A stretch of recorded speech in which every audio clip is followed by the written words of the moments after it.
네, 반갑습니다. 집회 참석의 중요성을 인식하시고 또 여호와께 드리는 숭배를 위해서 시간 전에 집회에 참석하신 여러분 모두를 진심으로 환영합니다. 그러면 가능하신 분들은 함께 일어나셔서 여호와께 기쁨으로 노래하라 88번을 부르시고 기도로 집회를 시작하겠습니다. 노래는 88번입니다.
네, 오늘 공개 강연의 주제를 말씀드리겠습니다.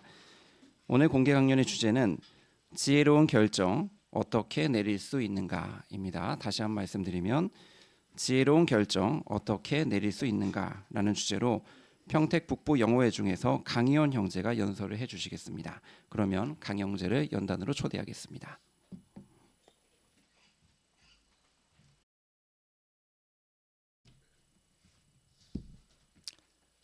가치 소비라는 말을 들어보신 적이 있으신가요? 최근 들어서 미디어에서 자주 사용하고 있는 표현입니다. 젊은 세대의 사람들이 자신에게 만족감을 주거나 혹은 보람되다고 느끼는 방식으로 돈을 소비하는 경향을 가리키는 말이라고 합니다.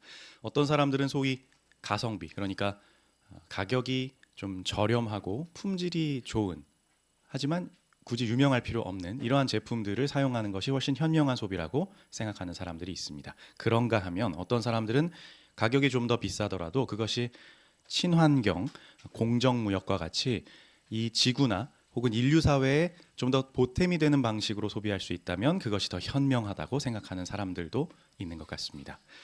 그런데 이렇게 가치라고 하는 것을 기준으로 소비를 하지만 이 가치도 마치 유행처럼 밀려오고 지나가는 것 같습니다. 가치가 계속 변하는 것이죠. 그래서 예전에는 당연하게 여겨지던 어떤 결정들이 이제는 아주 고루하고 구시대적인 결정으로 느껴지거나 반대로 한때는 손가락질 받던 어떤 결정들이 이제는 아무렇지 않거나 소위 열린 마음을 가진 사람이라면 내릴 수 있는 결정인 것처럼 받아들여지기도 하는 것 같습니다. 사실 우리는 오늘 어떤 식재료를 구입할 것인가와 같은 아주 사소한 문제에서부터 어디에서 살고 어떤 삶을 살아갈 것인가, 어떤 직업을 가질 것인가와 같이 보다 더 중요한 문제, 혹은 나는 어떤 인생을 살아갈 것인가와 같이 매우 중요한 문제에 이르기까지 결정을, 크고 작은 결정들을 내려야 합니다. 중요한 결정들에 대한 답이 이미 정답이 정해져 있어서 언제나 정답을 선택할 수 있으면 더 좋지 않을까요? 그렇게 생각하시는 분들도 계실지 모르겠습니다. 그러나 이런 결정을 내리는 일, 이것은 특별한 선물입니다. 창조주인 여호와께서 우리 인간에게 자유의지, 그러니까 스스로 선택할 수 있는 능력을 넣어주셨기 때문에 가능한 일이기 때문입니다. 동물은 본능에 이끌려 행동합니다. 로봇은 프로그래밍된 대로만 판단을 하죠. 스스로 결정을 할 수 있다 하더라도 프로그래밍된 환경의 범위 안에서 그 결정을 판단을 할 수 있을 뿐입니다. 인간은 로봇과 같지 않기 때문에 비슷한 환경에서 유사한 문제를 놓고도 서로 다른 각자의 다양한 선택들을 할 수 있게 되죠. 하지만 우리 모두 내가 내리는 결정들이 지속적으로 유익한 결정이 되기를 원하지 않으십니까? 그래서 좋은 결정을 내리기 위한 좋은 조언을 찾게 됩니다. 유명한 학자들의 강의나 또 책을 통해서 그러한 조언을 얻으려고 해보지만 사실 그들도 역시 저마다 각자 제각각의 가치를 이야기하고 있습니다. 이러한 상황에서도 오늘도 당장 내려야 할 다양한 결정들이 우리 앞에 기다리고 있기 때문에 어떤 분들은 압박감을 느끼신다고 말합니다. 어디에서 좋은 조언을 찾을 수 있습니까? 어떤 물건을 어떻게 사용하는 것이 가장 좋을 것인지는 보통 그 물건을 설계한 사람이 가장 잘 알고 있지 않습니까? 인간을 만들 때 자유의지라는 기능을 우리 안에 넣어주신 창조주께서 우리가 이 기능을 활용해서 어떻게 좋은 선택을 내릴 수 있는지, 어떻게 지혜로운 결정들을 내릴 수 있는지 가장 잘 알고 계시지 않을까요? 오늘 우리는 주어진 시간 동안 인간을 만드신 분이 어떻게 우리가 지혜로운 결정들을 내리도록 도우시는지, 좋은 결정에 이르는 어떤 단계들을 우리가 밟아 나갈 수 있는지를 살펴보고자 합니다. 훌륭한 설계자라면 사용자들이 자신이 만든 물건을 사용할 때 잘 사용할 수 있게 하기 위해서 특별한 노력을 기울일 겁니다. 이와 비슷하게 여호와께서도 우리가 선택과 결정을 할 수 있도록 우리를 만드시면서 우리가 좋은 결정을 내리는 데 필요한 것들도 함께 마련해 주셨습니다. 어떤 것들이 있을까요? 무언가 새로운 물건을 사면 보통 사용 설명서라는 걸 같이 받게 되시죠? 사려 깊은 설계자라면 사람들이 쉽게 이해할 수 있는 설명서를 준비합니다. 그래서 그 제품을 조립하거나 전원에 연결해 보기 전에 설명서를 읽어본다면 이 제품을 잘못 작동시키거나 고장나는 일이 없이 사용할 수 있게 해주지요. 여호와는 인간 설계자의 이런 사려 깊음을 훨씬 뛰어넘는 사랑을 가지고 계신 하느님이십니다. 그래서 마련해 주신 설명서와도 같은 것이 바로 성경입니다. 이 성경에는 여호와께서 주신 지혜롭고 유익한 지침들이 많이 들어있죠. 큰 가치가 있는 물건을 사용할 때에는 우리가 미리 설명서를 읽고 숙지해 보려고 노력하듯이 결정해야 할 순간들이 오기 전에 미리 여호와께서 주신 이 설명서를 잘 읽고 숙지해 둘 필요가 있습니다. 어떻게 그렇게 할 수 있습니까? 설명서의 표현을 살펴보실까요? 함께 시편을 열어보시죠. 성경 시편 119편 97절을 함께 읽어보겠습니다. 찾으실 시간을 드리지요. 시편 119편 97절입니다. 내가 당신의 법을 어찌나 사랑하는지요. 온종일 그것을 숙고합니다. 네, 시편 필자에게는 온종일 하느님의 법이 관심사였습니다. 예를 들어 우리가 누군가에게 새로운 태블릿을 선물 받았다고 생각해 보시죠. 한동안은 그 태블릿을 어떻게 사용할 것인지가 우리의 관심사이지 않겠습니까? 시편 필자에게는 하느님의 말씀이 그러한 관심의 대상이었다는 것입니다. 각주 표현에 따르면 그는 그것을 온종일 연구했습니다. 우리도 여호와께서 주신 이 설명서 잘 보관하고 있는 것만으로는 별 의미가 없습니다. 매일 꺼내서 읽고 연구하고 또 조사해야 합니다. 더 많이 배워야 하지요. 하지만 배우는 것에서 그치는 것은 아닙니다. 계속 이어지는 100절도 보실까요? 시편 119편 100절입니다. 100절. 내가 연로자들보다 더 이해력 있게 행동하니 당신의 명령을 준수하기 때문입니다. 네, 지식으로 아는 것에 그치지 않고 그렇게 배우게 된 내용들을 준수하기로, 따르기로 결심해야 합니다. 설명서를 한 번쯤 읽어보았어도 그것에 따라 작동해보지 않으면 이내 금세 자주 사용하는 몇 가지 기능을 빼고는 사용법을 잊어버리게 되는 것과 비슷하다고 할 수 있겠습니다. 따라서 우리는 성구에서 말하는 배워서 알게 된 이 명령들이 실제로 우리 생활에서 적용되고 사용되게 준수해야 합니다. 시편 필자는 그렇게 한 결과 상반절에서 뭐라고 말하죠? 내가 연로자들보다 더 이해력 있게 되었다고 말합니다. 이것은 여호와의 법을 연구하고 조사하고 숙고하고 적용하기 위해 노력하다 보면 심지어 성경에 구체적인 명령이 나오지 않는 상황에서도 지침이 되어줄 수 있는 성경 원칙들을 찾아내는 면에서 오랜 경험으로 훈련이 된 연로자들보다 더욱 지혜롭게 될 수 있다는 표현입니다. 사실 우리가 결정을 내려야 하는 그 무수히 많은 경우들에 대해 성경에서 일일이 답을 가르쳐주는 것이 아니기 때문에, 정답을 알려주는 것이 아니기 때문에 우리는 관련된 원칙들을 찾아내서 그것을 적용하기 위해 훈련할 필요가 있습니다. 이 점이 매우 중요한 이유일 것입니다. 따라서 매일 하느님의 말씀을 읽고 묵상할 때 그러한 경우, 직접적인 명령이 나오지 않는 이런 경우에도 문제를 해결하고 위험을 피하고 방지하는 원칙들을 찾아낼 수 있게 됩니다. 또한 이 성경에는 사람들이 내린 결정들에 대한 기록들이 많이 담겨 있습니다. 사도 바울은 영감을 받아서 그것이 우리를 위해 기록되었다 이렇게 말했습니다. 우리는 그러한 기록들을 통해서 사람들이 내린 각각의 결정의 결과들을 볼 수 있고 그것으로부터 교훈을 얻을 수도 있습니다. 따라서 여호와께서 주신 설명서와도 같은 이 성경 매일 읽고 깊이 생각해 보시기 바랍니다. 사려 깊은 설계자라면 제품을 사용하다가 해를 입는 일이 없도록, 다치는 일이 없도록 하기 위해서 여러 가지 안전장치, 보호장치들을 작동할 수 있게 설계해 둘 것입니다. 여호와께서도 우리가 결정을 내릴 때 보호장치로 작동할 수 있도록 우리 안에 넣어주신 기능들이 있는데요. 대표적인 두 가지, 사고력과 양심에 대해서 생각해 보시죠. 먼저 사고력은 악한 행로를 따르는 행동이 무엇으로 인도하게 되는 것인지 알게 해주어서 그러한 행동을 하지 않게 보호해주는 것이라고 여호와의 증인이 발행한 성경 통찰에서는 알려줍니다. 또 다른 안전장치인 양심은요, 옳고 그른 것을 판단하는 내면의 감각이죠. 이 사고력과 양심 모두 우리가 가지고 태어나는 것입니다만 평상시에 어떻게 훈련하는가에 따라 이 안전장치의 성능은 전혀 완전히 달라질 수 있습니다. 사고력과 양심이 올바로 작동하게 하려면 평상시에 이 장치들을 올바른 도덕 표준에 따라 관리하고 훈련해 주어야 합니다. 그렇지 않으면 어떻게 될까요? 안전장치들이 제때 제대로 작동을 하지 않아서 사람들이 치명적인 피해를 입는 경우들에 대해 종종 뉴스에서 보신 경험이 있을지 모르겠습니다. 네, 안전장치가 있다 해도 점검하지 않거나 필요한 관리를 제때 해두지 않으면 꼭 필요한 순간에 안전장치로서의 역할을 전혀 하지 못하게 될 수 있습니다. 우리의 사고력과 양심 모두 미리 사전에 훈련을 통해 점검하고 계속 여호와의 표준에 따르도록 관리해 주었을 때에만 결정을 내려야 하는 그 중요한 순간들에 올바로 작동할 수 있습니다. 지금까지 우리는 성경, 사고력, 양심과 같은 여호와의 선물들이 우리가 결정을 내려야 하는 순간들이 왔을 때 지혜로운 결정을 내리게 도와주고 잘못된 결정을 내리지 않도록 보호해 준다는 점을 살펴보았습니다. 하지만 이런 감사한 선물들도 미리 사전에 잘 활용해 두지 않는다면 그저 우리가 이 선물들을 가지고 있다는 것만으로 지혜로운 결정을 내리게 되는 것은 아니라는 점도 살펴보았습니다. 그러면 이제 우리 앞에 실제로 결정을 내려야 하는 문제들이 나타났을 때 어떻게 좋은 결정을 내릴 수 있겠습니까?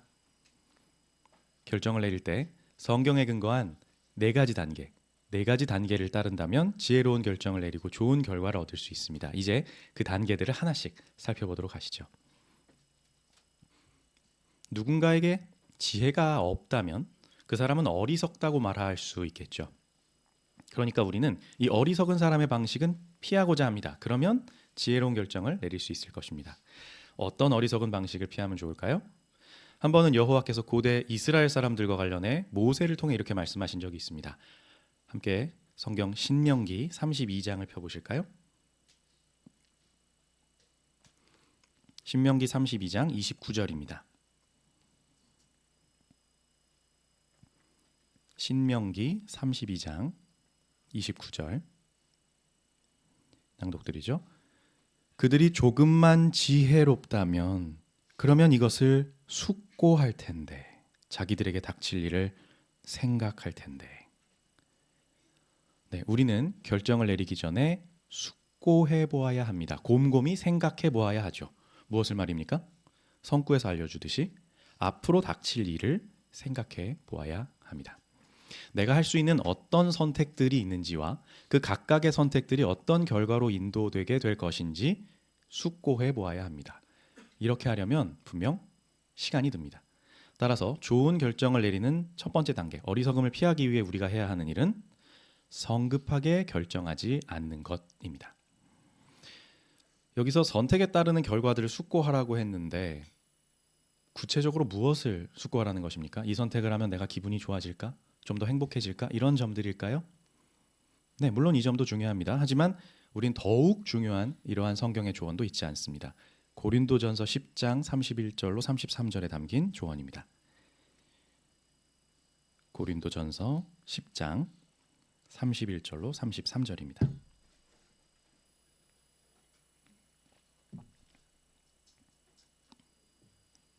고린도전서 10장 31절. 그러므로 여러분은 먹든지 마시든지 그 밖에 무엇을 하든지 모든 것을 하느님의 영광을 위해 하십시오. 유대인에게도 그리스인에게도 하느님의 회중에게도 걸림돌이 되지 않도록 하십시오. 나도 모든 일에서 모든 사람을 기쁘게 하고 내 유익이 아니라 많은 사람의 유익을 구하려고 애쓰고 있습니다. 그것은 그들이 구원받게 하려는 것입니다. 이 성구의 문맥을 살펴보시면요, 바울은 지금 고린도 사람들에게 보낸 이 첫 번째 편지 가운데에서 앞에 8장에서부터 동료 그리스도인들의 영적 복지를 배려하는 문제에 대해 지금 논하고 있는 중입니다. 그리고 이 10장에서 우상에게 바쳐졌을지도 모르는 고기에 대해, 출처가 명확하지 않은 이 고기를 먹는 것이 과거 그리스도인이 되기 전에 우상 숭배에 참여한 적이 있었기 때문에 지금은 우상과 어떤 관련이 있는 것이든 모두 피하고자 하는 마음을 가지고 있는 그러한 형제들의 양심을 걸려 넘어지게 할 수 있는 상황이 될 수 있다는 점을 언급하면서 지금 이 성구의 내용을 말하고 있는 것입니다. 모든 것을 하느님의 영광을 위해 많은 사람들의 유익을 구하려고라고요. 우리가 먹고 마시는 것 같은, 식재료로 고기를 사는 것과 같은, 어떻게 보면 사소해 보일 수 있는 이러한 문제에서조차 다른 사람들의 유익을 구하고 하느님의 영광을 구하기 위한 선택을 해야 한다면 우리의 삶에 더 큰 영향을 미치는 더 중요한 결정들 관련해서는 얼마나 훨씬 더 다른 사람들에게 어떤 영향을 미칠 것인지, 나와 여호와와의 관계에는 어떤 영향을 미칠 것인지를 생각해 보아야 하지 않겠습니까? 물론 우리가 각각의 결정의 결과들을 상상해 보려고 한다 하더라도 우리가 가지고 있는 제한적인 경험이나 지혜로 모든 선택의 결과를 다 알 수는 없을 것입니다. 그렇기 때문에 우리는 다음에 두 번째 단계를 따라야 합니다. 지혜로운 결정에 이르기 위한 다음 두 번째 단계는 성경 야고보서에서 알려줍니다. 제자 야고보는 영감을 받아서 이렇게 썼습니다. 야고보서 1장 5절입니다.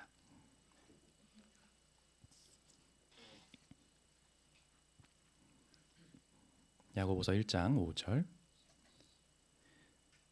만일 여러분 중에 누구든지 지혜가 부족하거든 모든 사람에게 관대하게 주시고 꾸짖지 않으시는 하느님께 계속 청하십시오. 그러면 주실 것입니다.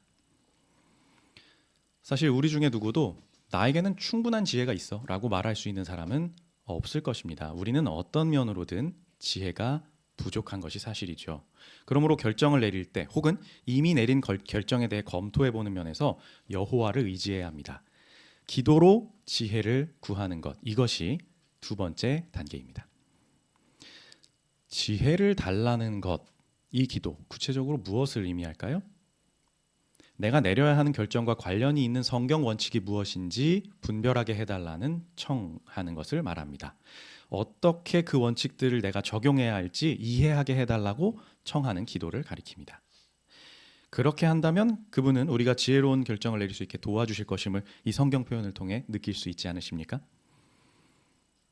하지만 우리가 어느 날 갑자기 기도의 응답으로 여호와의 지혜를, 여호와의 원칙들을 모두 이해하게 되는 것은 아닐지 모릅니다. 기적과 같은 일이 일어나는 것은 아닐지 모릅니다. 따라서 다음에 세 번째 단계를 따라가는 것이 필요합니다. 지혜로운 결정에 이르는 세 번째 단계에 대한 성경적 근거는 잠언서에서 살펴보시죠. 잠언 2장 3절로 5절입니다.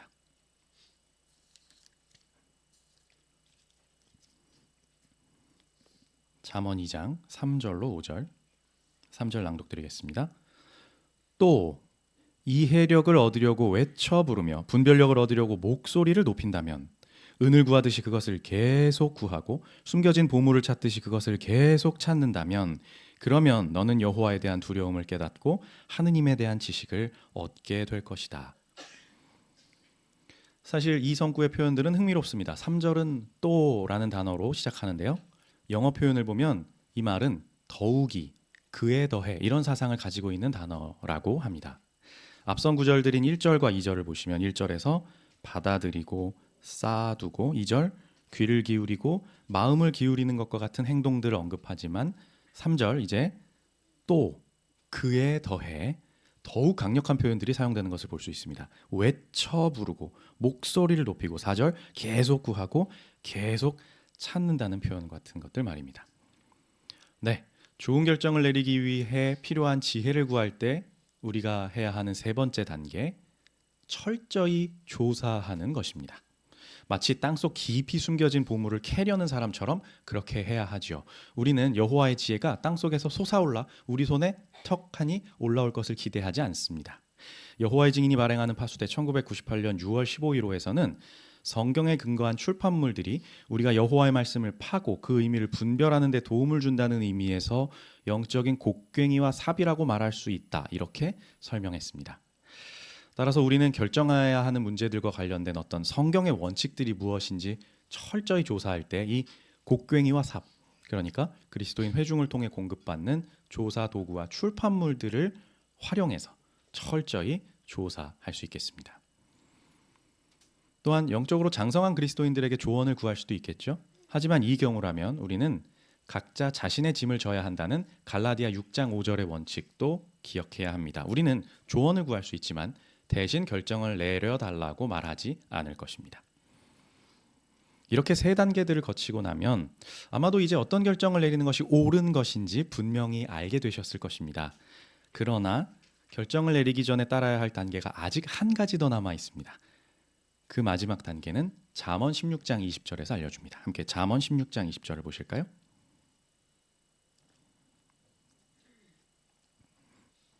잠언 16장 20절입니다.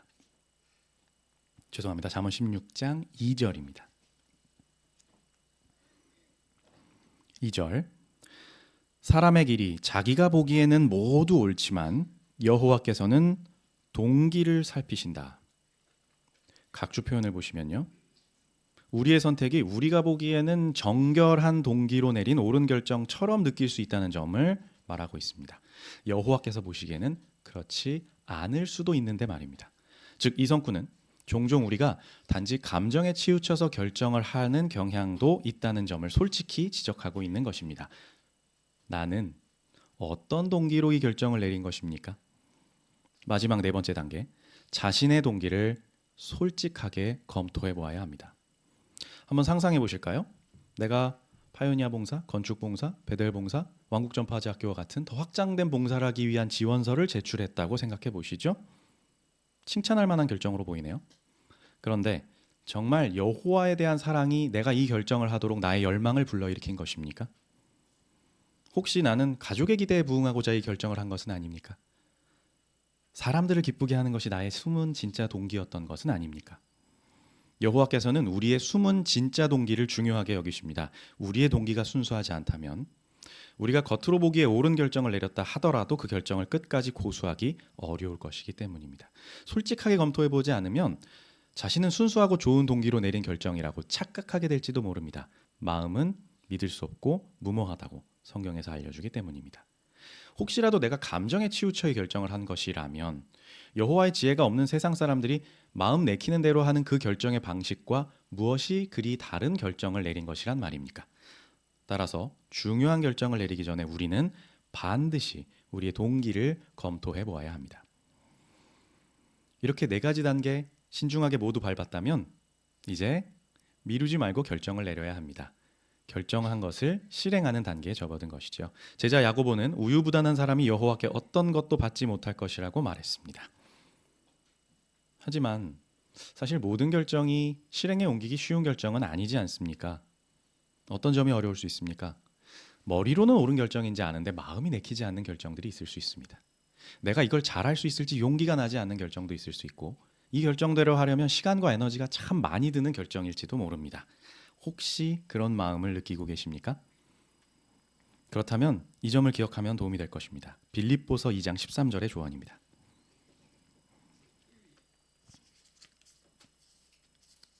빌립보서 2장 13절. 하느님은 자신이 기뻐하는 바를 위해 여러분에게 힘을 주시고 여러분에게 의욕과 그것을 행할 능력을 주시는 분입니다. 우리는 분명 앞에 4가지 단계들을 밟으면서 여호와의 뜻과 성경에서 알려주는 이 원칙들과 조화가 되는 옳은 결정을 내리셨을 겁니다. 여호와께서 기뻐하실 만한 그 결정이죠. 그래서 여호와께서는 우리를 위해 필요한 힘을 주실 것임을 약속하고 있습니다. 뿐만 아니라 불완전한 우리의 마음이나 우리의 약함이 우리가 내린 이 옳은 결정을 내켜하지 않을 때 그것을 하고자 하는 적극적인 마음, 의욕도 이 성구에선 여호와께서 주실 것이라고 말씀하십니다. 그 일을 잘 해낼 수 있는 능력도 물론 주실 것입니다. 따라서 결정을 실행으로 옮기면서 여호와를 의지하고 이 성구에서 약속하신 대로 용기와 힘을 주십시오라고 여호와께 청하시기 바랍니다. 물론 우리가 올바른 순서에 따라 결정을 내렸다 하더라도 우리는 이따금 어려움을 겪게 될 수 있습니다. 그것은 결정이 틀렸다는 의미가 아니죠. 옳은 결정을 내리더라도 어려움을 겪을 수 있습니다. 시편 필자는 의로운 자에게는 고난이 많다고 했고 사도 바울은 훌륭한 일을 하다가 포기하지 말아야 한다고 말하지 않았습니까? 우리는 맞닥뜨리게 되는 그 어려움이 아니라 그 어려움 너머에 있는 우리의 목표에 초점을 맞추어야 합니다. 하지만 동시에 현실적인 견해를 가져야 합니다. 파수대 2019년 11월호에서는 이렇게 알려줍니다. 하고 싶은 것을 모두 할 수 있는 시간이나 자산이나 활력을 가진 사람은 아무도 없습니다. 그러므로 현실적이고 합리적인 견해를 가지십시오. 그러면서 포기할 때가 있다라는 전도서 3장 6절 표현을 인용합니다. 그리고 이 성구를 이렇게 적용합니다. 자신의 능력으로 달성할 수 없는 결정이라면 조정해야 할지 모릅니다. 네, 우리는 때때로 이미 내린 결정을 바꿔야 할지도 모릅니다. 우리의 상황이 변했을 수 있습니다. 이 결정을 둘러싼 환경이 우리가 예상했던 것과 다를 수 있습니다. 하지만 이것이 실패를 의미하는 것은 아니죠. 가족여행을 떠났다고 생각해 보시죠. 차를 타고 여행길을 가고 있는데 그만 도로에 문제가 생겨서 그 도로가 폐쇄되었습니다. 우리는 어떻게 합니까? 이번 여행은 실패했구나. 차를 돌려서 집으로 돌아가십니까? 아니죠. 우리는 우회로를 택해 길을 돌아 목적지를 향해 계속 나아갈 것입니다. 때때로 우리가 잠시 뒤로 물러나거나 다른 길로 돌아가야 한다 하더라도 우리는 우리가 가지고 있는 장애물 너머의 목표, 그 목표를 쉽게 포기하지는 않을 것입니다. 조정하여 목표를 향해 계속 나아가겠죠. 지금까지 우리는 어떻게 지혜로운 결정을 내릴 수 있는지 살펴보았습니다. 성급하게 결정하지 않습니다. 지혜를 기도로 구합니다. 철저히 조사합니다. 그리고 동기를 검토합니다. 이 4가지 단계를 살펴보았습니다. 결정을 실행에 옮기는 면에서 도움이 되는 성경 구절들도 살펴보았습니다. 배운 점들을 적용해서 지혜로운 방법으로 결정을 내려야 할 문제들이 정말 많이 떠오르시죠. 하지만 그 무엇보다 우리가 내려야 하는 가장 중요한 결정 한 가지에 대해 생각해 보겠습니다. 바로 여호와께 헌신하고 침례를 받는 문제입니다. 우리의 삶을 완전히 바꿀 수 있는 매우 중요한 결정이기 때문에 오늘 살펴본 이 지혜로운 결정의 단계들을 적용해야 할 아주 적절한 결정이기도 할 것입니다. 첫 단계부터 잘 적용해 보아야겠죠. 예수께서도 먼저 앉아서 비용을 계산해 보라고 말씀하셨습니다. 우리는 침례받는 결정을 성급하게 결정하지 않습니다. 하지만 누군가 그 첫 번째 단계에서 계속 머물러 있다면 어떨까요?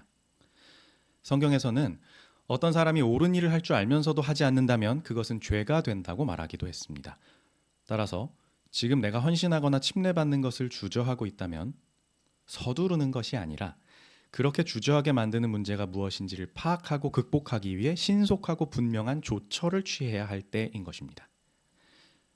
하지만 오늘 이 자리에 계신 분들 대부분은 이미 헌신하고 침례를 받으신 분들입니다. 이 중요한 결정 이미 우리 예전에 했으니까, 여러 해 전에 했으니까 별로 상관이 없는 얘기일까요? 그렇지 않습니다. 우리에게도 이 점은 여전히 매우 중요하죠. 우리가 스스로 내렸던 그 결정에 따라 살아가고 있는지 검토해 보아야 하기 때문입니다. 우리는 우리의 서원을 계속 지키고 있습니까? 내가 이미 여호와께 헌신한 사람이라면 그 결정에 따라 살기 위해 최선을 다해야 할 것입니다. 그리고 오늘 이렇게 최선을 다하시는 모습을 이 자리에서 화상회의를 통해 이 자리에 참석하신 분들을 통해 볼 수 있어서 큰 격려가 됩니다. 앞서 살펴보았듯이 옳은 결정에도 어려움은 따를 수 있습니다. 여호와를 섬기기로 헌신하기로 한 결정은 분명 옳은 결정이었지만 어려움이 따를 수 있습니다. 특히 이 시기에 자신이나 가족의 건강 문제, 경제적인 문제, 감정적인 문제를 겪고 계시다면 시편 필자의 이러한 기도가 우리의 기도가 되게 해보면 어떠실까요?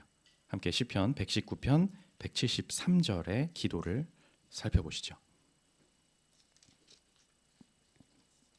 시편 119편 173절입니다. 내가 당신의 명령에 순종하고자 하니 당신의 손으로 나를 도울 준비를 해 주십시오. 어려움을 겪고 있다면 시편 필자처럼 도움을 청하십시오. 여호와께서 어려움 가운데서도 그분의 명령을 순종하고자 하는 우리를 도우실 것임을 시편 필자처럼 확신하시기 바랍니다. 우리가 지혜로운 결정을 내릴 것인지는 우리 자신 스스로에게만 중요한 것이 아닙니다. 이미 살펴보았듯이 그것은 다른 사람들에게도 영향을 미치고 여호와와 나와의 관계에도 영향을 미치죠. 뿐만 아니라 여호와께서는 우리가 지혜로운 결정을 내리는지 어리석은 결정을 내리는지에 관심을 가지고 계십니다. 이미 우리가 잘 아는 것처럼 여호와께서는 우리가 내린 결정들로 사탄에게 대답하실 수 있죠. 그런데 이미 예수의 삶을 비롯해서 충실한 사람들의 여호와의 종들의 삶의 기록들이 무수히 많이 쌓여 있습니다. 이미 그 답변이 충분히 되었죠. 지금부터 내가 내리는 결정도 여호와께 의미가 있을까요? 여호와께서 중요하게 여기실까요? 물론입니다. 그 이유는 지혜로운 결정을 내리면 우리가 유익을 얻고 우리가 행복해지기 때문입니다. 우리 하느님 여호와는 우리 한 사람 한 사람이 유익을 얻고 행복하기를 바라시는 하느님이기 때문입니다. 그래서 우리가 지혜로운 결정을 내리는지 관심을 가지고 계십니다. 사실 하느님을 섬기는 사람이든 그렇지 않은 사람이든 우리 모두는 지혜로운 결정을 내리기를 원합니다. 서두에서 살펴보신 것처럼 사람들은 사소한 물건을 사는 문제에서조차 내가 내린 결정이 보람되고 의미 있는 일이 되기를 원합니다. 하지만 지혜로운 조언을 찾지 못하기 때문에 그들은 그저 마음 가는 대로, 내키는 대로 또는 유행에 따라 결정하고 있습니다. 우리는 그와 같지 않죠. 하느님께서 주신 설명서, 성경을 가지고 있습니다. 유익한 지혜가 이곳에 가득 담겨 있습니다. 따라서 결정해야 할 일들과 관련해서 자기 자신의 이해에 의존하지 마십시오. 여호와를 온전히 신뢰하십시오. 크고 작은 모든 결정을 내릴 때 이 성경에 담긴 여호와의 조언에 유의하십시오. 여호와님의 인도를 따른다면 언제나 그분은 우리의 길을 곧고 평탄하게 하실 것이고 우리는 언제나 지혜로운 결정들을 내릴 수 있게 될 것입니다. 네, 우리가 결정을 내릴 때 성경의 조언을 잘 적용해서 지혜로운 결정을 내릴 수 있도록 잘 격려해 주신 강혜원 형제께 회중을 대신해서 감사의 말씀 드립니다. 그리고 조용한 가운데 잘 경청해 주신 청중 여러분 모든 분들께도 감사의 말씀을 드립니다. 네, 다음 주에도 이곳 완곡회관에서 동일한 시간에 공개 강연이 준비되어 있습니다. 다음 주 주제를 참고로 말씀드리면 왜 성서의 인도를 받아야 하는가라는 아주 흥미로운 주제입니다. 다음 주에도 집회 참석을 잘 계획하시고 많은 관심자분들을 초대하시면 좋겠습니다. 네, 이제 전 세계적으로 여호와의 증인들이 동일하게 연구하고 있는 파스텔 집회가 있게 될 것입니다. 파스텔 집회 사회자인 유승호 형제를 초대합니다.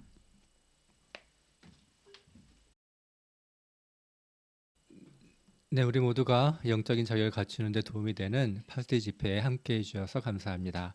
가능하신 분들은 함께 일어나셔서 노래 15번 여호와의 맏아들을 찬양하라를 함께 부르시겠습니다.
네, 오늘은 연구기사 7번 여호와의 용서 당신에게 어떤 영향을 줍니까?입니다. 저번 주에 이어서 네, 오늘도 용서에 대해서 함께 배우시게 되겠습니다. 주제 성구는 시편 130편 4절 참된 용서가 당신에게 있습니다.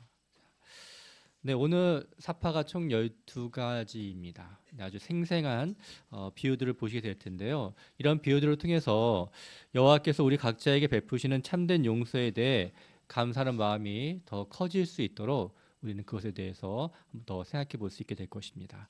네, 언제나처럼 많은 분들이 요점 잡힌 해설을 해주심으로 인해서 오늘 파스트 집회가 더욱더 생기 있고 또 유익하기를 간절히 바랍니다.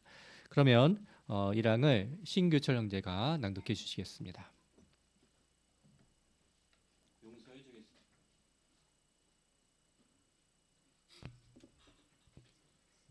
용서해 주겠습니다. 우리가 말이나 우리가 말이나 행동으로 누군가에게 상처를 주었는데 상대방이 이렇게 말해 준다면 정말 안심이 될 것입니다. 하지만 용서해 주겠다고 한 그 말의 진정한 의미는 무엇입니까?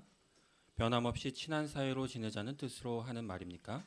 아니면 단지 그 문제에 대해 더는 이야기하고 싶지 않다는 뜻으로 하는 말입니까? 이처럼 사람이 용서할 때는 어떤 의미로 용서하는 것인지 알기가 어려울 수 있습니다. 1항 질문. 사람이 용서할 때 어떤 의미로 용서하는 것인지 알기가 어려울 수 있는 이유는 무엇입니까? 네, 여기 앞에 장하율 학생, 장하준 학생.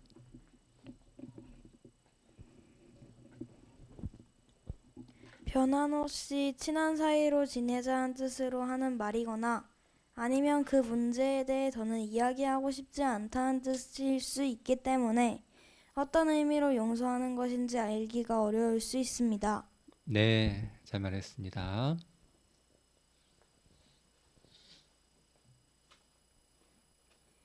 네, 그러면 다음 2항 보시죠. 여호와께서 불완전한 우리를 용서하시는 방식은 우리가 서로를 용서하는 방식과 매우 다릅니다. 여호와의 용서는 매우 독특합니다. 시편 필자는 여호와에 대해 이렇게 말했습니다. 참된 용서가 당신에게 있으므로 사람들이 당신을 경외합니다. 그렇습니다. 여호와의 용서는 참된 용서입니다. 그분은 진정한 용서의 절대적인 표준이 되시는 분입니다. 성경 필자들은 종종 하나님의 용서를 묘사할 때 인간이 하는 용서에는 절대 사용하지 않는 히브리어 표현을 사용했습니다. 2항 질문. 성경에서는 여호와의 용서를 어떻게 묘사합니까? 낭만여자매. 네, 여기 인용된 것처럼 시편 130편 4절에 보면은 참된 용서가 당신에게 있으므로 사람들이 당신을 경외한다. 이런 내용이 나옵니다. 여호와의 용서를 표현했는데 참된 용서라는 표현을 사용했습니다. 그렇기 때문에 사람들이 하는 그런 용서의 표현과는 전혀 다른 의미를 내포하고 있습니다. 네, 그렇죠. 맞습니다. 또 윤미영 자매.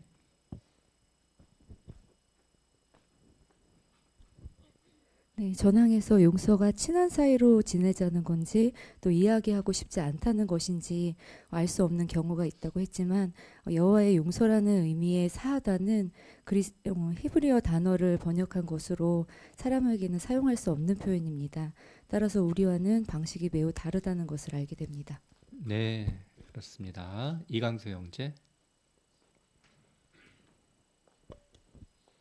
네, 그래서 그 시편 130편 4절에 나와 있는 표현을 다른 번역판을 좀 비교해 봤는데요.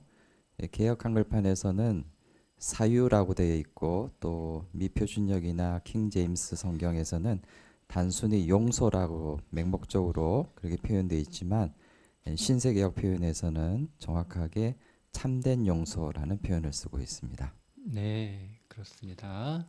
좋은 내용이네요. 자, 그러면 다음 3방 보시죠. 여호와께서는 누군가를 용서하시면 그의 죄를 완전히 지워주십니다.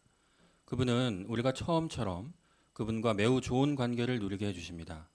여호와께서 우리를 얼마나 너그럽고 온전하게 용서해 주시는지를 생각하면 정말 놀랍습니다. 네, 사망 질문. 여호와의 용서와 우리가 하는 용서에는 어떤 차이가 있습니까?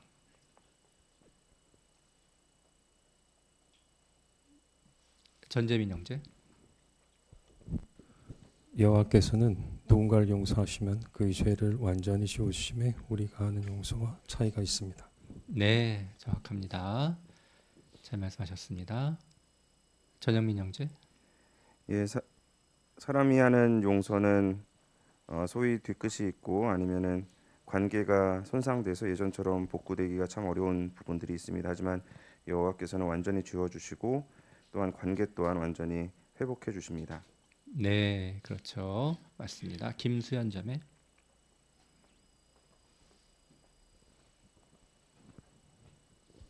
앞서 배운 참된 용서, 다시 말해 여호와께서 하시는 용서는 단순히 관대함이나 방임이 아니라 하느님을 깊이 경외하게 만드는 것으로 용서를 경험했기 때문에 그분과의 관계가 더욱 가까워지는 것을 의미한다고 합니다. 네, 맞습니다.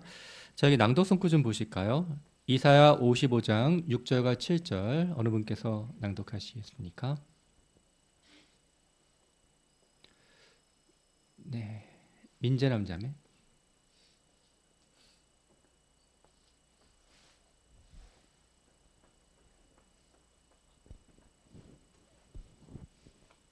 너희는 여호와를 만날 수 있을 때에 찾아라. 가까이 계실 때에 그분을 불러라. 악한 자는 그 길을 버리고 악인은 그 생각을 버려라. 여호와께 돌아오느라. 그분이 자비를 베푸실 것이다. 우리 하나님께 돌아오느라. 그분이 너그러이 용서하실 것이다. 잘 낭독해 주셨습니다. 자, 이 성과에서 우리가 어떤 유의할 점을 찾아볼 수 있을까요? 네, 유미연 자매. 네, 이사야 당시 유대인들은 여호와를 떠나서 거짓 신들을 섬기는 그런 죄를 반복해서 저질렀기 때문에 바벨론에 유배되어 있는 상황이었습니다. 이 배교라는 큰 죄를 저지른 그들에게 다시 돌아오면 너그러이 용서해 주시겠다고 약속하신 것인데요. 사람은 오랫동안 친한 친구로 지낸 사이라 하더라도 용서하기 힘들어서 서로 등을 돌리기도 합니다. 하지만 여호와의 용서는 죄를 기억하지 않고 이전에 친밀했던 관계를 완전히 회복할 수 있게 해주시는 그런 면에서 큰 차이가 있다고 할 수 있습니다. 네, 좋은 적용점입니다. 홍원호 형제.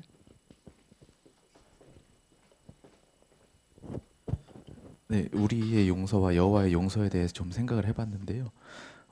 우리가 연필로 노트에 글자를 썼다가 지우개로 지운다고 해도 미세하게 그 흔적이 남게 됩니다. 우리가 누군가를 용서하는 것도 그와 비슷한데 아무리 용서하려고 해도 머릿속에 미세하게 남게 됩니다. 하지만 여호와께서 용서하시는 것은 흰 종이를 새 것으로 교체하는 것처럼 완전히 사라지기 때문에 그 흔적이 영원히 사라지는 점에서 차이가 있는 것 같습니다. 네, 좋은 표현입니다. 박소정 자매.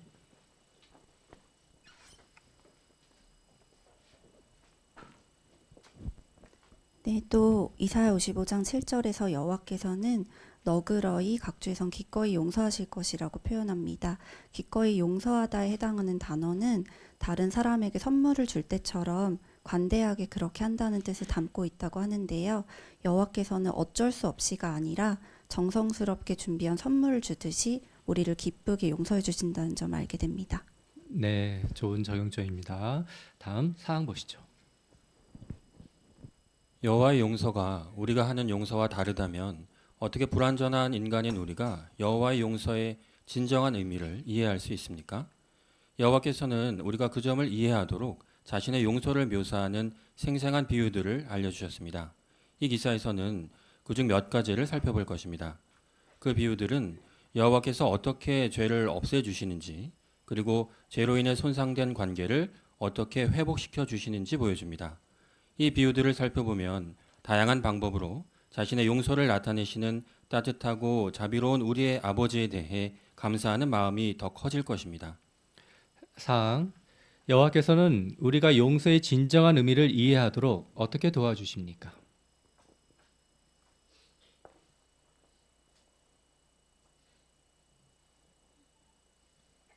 장효정 자매.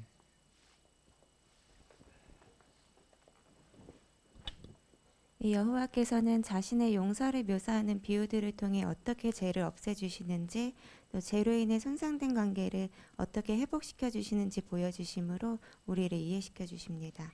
네, 그렇습니다.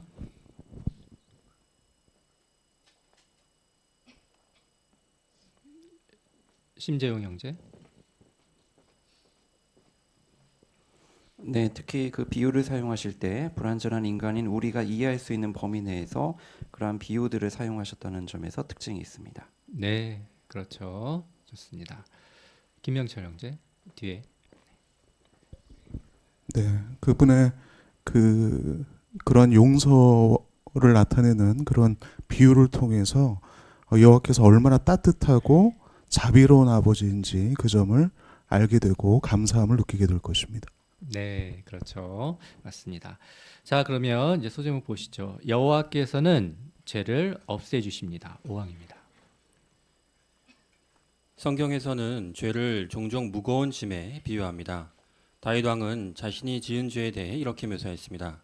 나의 잘못들이 내 머리 위로 엄습하여 무거운 짐처럼 감당할 수 없습니다. 하지만 시편 25편 18절과 32편 5절에서는 여호와께서 회개하는 사람들의 죄를 용서해 주신다고 했는데, 이 구절들에서 용서하다로 번역된 히브리어 단어는 기본적으로 들어올리다 또는 옮기다를 의미합니다. 여호와께서는 마치 힘센 사람처럼 우리의 어깨를 짓누르는 죄라는 무거운 짐을 들어서 치워주십니다. 네, 그 오늘 사파가 되게 많죠. 따라서 그 항에 해당된 사파가 이렇게 자연스럽게 올라올 것입니다. 따라서 뭐 사파 해설을 부탁드리지 않는다 할지라도 자연스럽게 그 항에 해당되는 사파의 주요한 요점들을 자유롭게 발표하실 수 있습니다. 자, 5항 질문 보시죠. 여호와께서는 용서하실 때 우리의 죄를 어떻게 해주십니까? 네, 은하인 자매.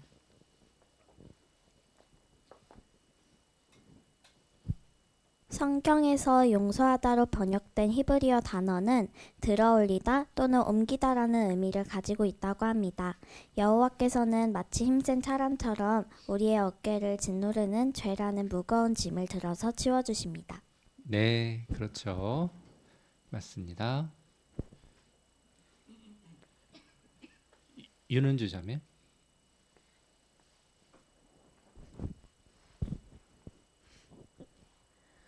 네, 여호와께서 우리가 죄를 짓고 힘들어할 때 우리가 하나님 앞에 진심을 담아서 죄를 고백한다면 시편 25편과 32편에서 알려주는 것처럼 여호와께 고백했을 때 여호와께서는 우리의 잘못을 없애주시고 용서해주시고 완전히 지워주신다는 그런 약속을 받게 됩니다.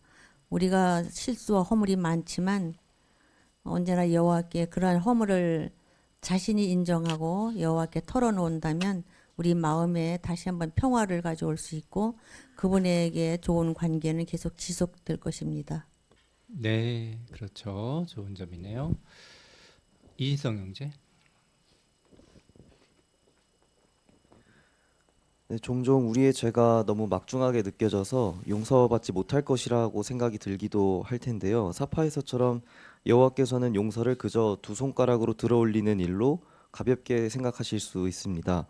때문에 어떠한 이유에서든 우리가 용서를 받을 수 있을지에 대한 판단도 여호와께 맡겨야 할 것입니다. 네, 좋은 점입니다. 자, 그러면 다음 6항 보시죠. 또 다른 비유에서는 여호와께서 우리의 죄를 얼마나 멀리 치워버리시는지 알려줍니다. 시편 103편 12절은 이렇게 말합니다. 해 뜨는 곳이 해 지는 곳에서 멀리 떨어져 있듯이 그분이 우리의 범법을 우리에게서 멀리 치우셨다. 동쪽은 서쪽에서 가장 멀리 떨어진 곳입니다. 그 두 지점은 서로 결코 만날 수 없습니다. 그처럼 여호와께서는 우리가 상상할 수 있는 가장 먼 곳으로 우리의 죄를 치워주십니다. 그분의 용서를 묘사하는 이 비유는 정말 감동적이지 않습니까? 네, 6항. 여호와께서는 우리의 죄를 얼마나 멀리 치워주십니까? 김은비 자매. 시편 103편 12절에서 여호와께서는 우리의 죄를 해가 뜨는 곳과 지는 곳이 멀리 떨어져 있듯 가장 먼 곳으로 치워버리신다고 알려줍니다. 뒤에 계속 나오겠지만 이 점은 여호와께서 우리를 용서하신 뒤에 그 죄를 다시 끄집어내거나 처벌을 내리지 않으신다는 점도 알 수 있을 것입니다. 네, 그렇죠. 맞습니다. 이재훈 형제. 네, 또 해가 뜨는 곳, 또 지는 곳은 그 동쪽과 서쪽인데 결코 만날 수 없는 또 무한한 거리를 의미합니다. 이 여호와의 용서가 정말 끝이 없고 또 완전함을 또 알게 됩니다. 네, 그렇죠. 최은정 자매.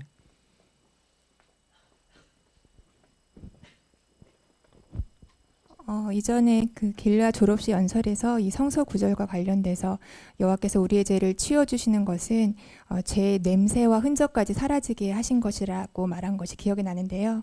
우리가 냄새를 통해 또 흔적을 통해서 과거의 기억이 떠오를 때가 있습니다. 하지만 여호와께서 우리의 죄가 떠오르게 할 수 있는 그 어떤 것도 완전히 없애주신다는 그런 것을 생각한다면 그분이 우리를 얼마나 사랑하는지를 다시 느끼게 됩니다. 네, 그렇죠. 죄를 멀리 치우야 될 이유에 대해서 알려준 겁니다. 그렇죠? 장경진 형제.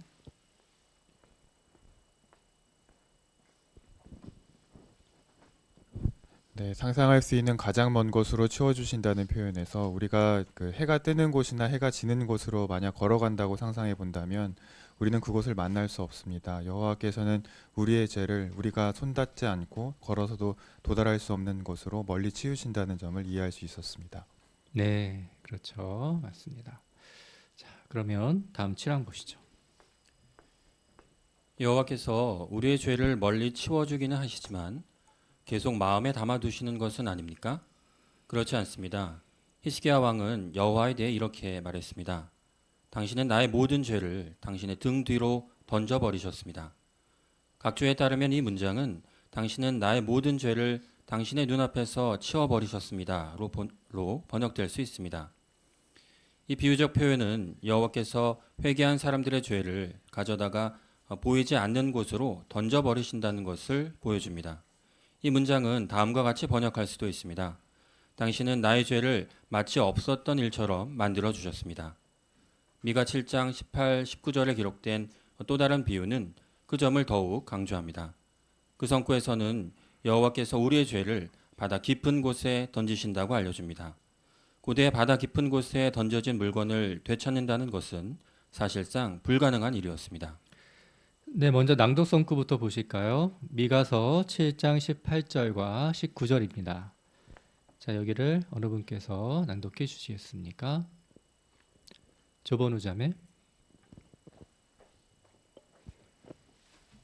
자신의 상속 재산에 남은 자가 범한 잘못을 용서하고 범법을 지나쳐 주시는 주와 같은 하느님이 어디 있겠습니까? 충성스러운 사랑을 보이기를 기뻐하시니 분노를 영원히 품지 않으실 것입니다. 다시 우리에게 자비를 보이고 우리의 잘못을 제압하실 것입니다. 그들의 모든 죄를 바다 깊은 곳에 던지실 것입니다. 네, 감사합니다. 자, 7한 질문 보시죠. 성경은 여호와께서 우리의 죄를 어떻게 하신다고 알려줍니까? 박예진 자매. 마가 7장 19절에선 모든 죄를 바다 깊은 곳에 던지실 거라고 하셨는데 바다 깊은 곳에 던져진 물건은 쉽게 찾을 수 없습니다. 그 점을 통해서 여호와께서는 우리의 죄를 마음에 담지 않으시고 다시는 보지 않으신다는 점을 알 수 있습니다. 네, 요점을 잘 이야기하였습니다. 차진경 자매.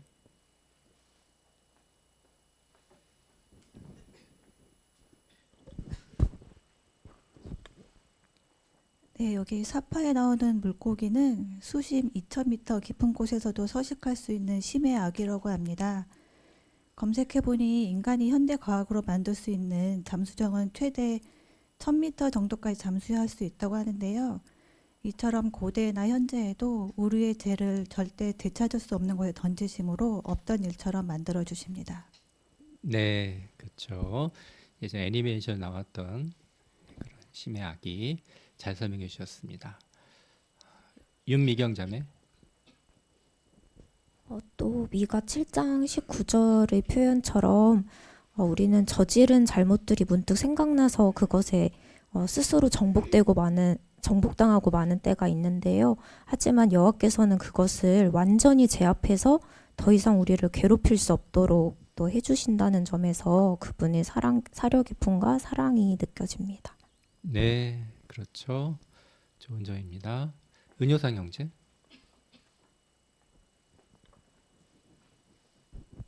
네, 여호와 하나님의 왕좌를 본 적은 많이 있는데 왕좌 뒤쪽이 나온 것은 처음인 것 같습니다. 여호와께서 우리의 죄를 저렇게 던져버린 후에 아 잠깐 하면서 뒤를 돌아서 그것을 바라보고 계신다는 것은 굳이 우리가 상상할 필요가 없는 장면인 것 같습니다. 이처럼 여호와께서 우리의 죄를 멀리 치워버리시다는 상징적인 의미가 매우 위로가 됩니다. 네, 좋은 내용이네요. 그렇습니다. 김효진 자매.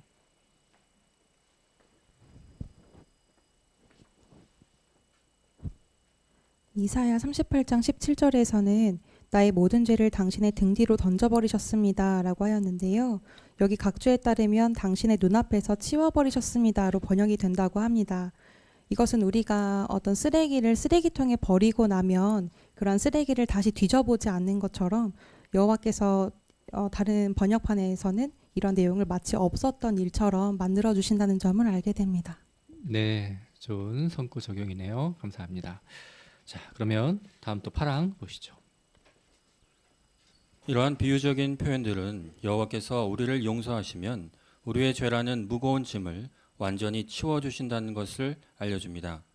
다윗이 말한 것처럼 불법 행위를 용서받고 죄가 덮어진 사람들은 행복합니다. 여호와께서 죄를 결코 묻지 않으실 사람은 행복합니다. 바로 이것이 참된 용서입니다. 파랑, 우리는 지금까지 무엇을 배웠습니까? 네. 뒤에 이름이 자매. 여호와께서 우리를 용서하시면 우리의 죄라는 무거운 짐을 완전히 치워주시고 다윗이 말한 것처럼 불법 행위를 용서받고 죄가 덮여진 사람들은 행복하다. 여호와께서 죄를 결코 묻지 않으실 사람은 행복합니다라고 함으로써 참된 용서가 무엇인지 배우게 됩니다. 네, 그렇습니다. 또 이재천 형제. 네, 많은 관심자들이나 또는 연구생들 중에 내가 여호와의 증인이 되면 또는 침례를 받고 하나님의 백성이 되면 과거의 죄가 없어질 수 있을까? 나는 굉장히 심한 죄를 졌는데 라고 생각할 수도 있습니다. 하지만은 인간의 관점에서도 많은 심한 죄가 있지만 하나님께서는 그가 진정으로 회개만 하고 뉘우치고 하나님께 돌아오기만 한다면 지금 말한 대로 아예 묻지 않고 기억에서 지워버리시기 때문에 그게 불안해서 고민하실 필요가 하나도 없고 바로 과거와 상관없이 그 시점 이후에 여호와의 백성이 된다는 것을 생각한다면 도움이 될 것입니다. 네, 그렇습니다. 이현정 자매. 그래서 앞서 7항에서 마치 없었던 일처럼 만들어 주셨습니다. 또 되찾는다는 것은 사실상 불가능한 일이었습니다. 이거는 우리에게 너무나 감동적인 표현입니다. 이 의미가 하느님께서 우리를 용서하실 때 우리의 죄를 상상할 수도 없을 만큼 멀리 치워버리시고 또 절대로 지나간 잘못을 끄집어내시거나 비난하거나 벌하시지 않는다는 그 참된 용서의 의미임을 배우게 되었습니다. 네, 좋은 내용이네요. 감사합니다. 자, 다음 소제목 보시죠. 여호와께서는 죄를 깨끗이 지워주십니다. 9항입니다. 여호와께서 사용하신 또 다른 비유를 보면 그분이 대속희생을 통해 회개한 사람들의 죄를 깨끗이 지워주신다는 점을 알 수 있습니다. 비유적으로 말해 여호와께서는 우리의 죄를 물로 씻어주고 닦아내 주십니다. 그로 인해 죄인은 깨끗해집니다. 여호와께서는 그 결과를 이렇게 직접 말씀하셨습니다. 너희의 죄가 진홍색 같을지라도 눈같이 희어질 것이며 시몽색 천같이 붉을지라도 양털같이 될 것이다. 옷에 묻은 진홍색 또는 시몽색 얼룩을 없애는 것은 정말 어려운 일입니다. 하지만 이 비유를 통해 여호와께서는 우리의 죄를 더는 보이지 않도록 말끔히 씻어주겠다고 보증하십니다. 9항 질문. 여호와께서는 자신이 얼마나 온전히 용서하는지 보여주기 위해 어떤 비유를 사용하십니까?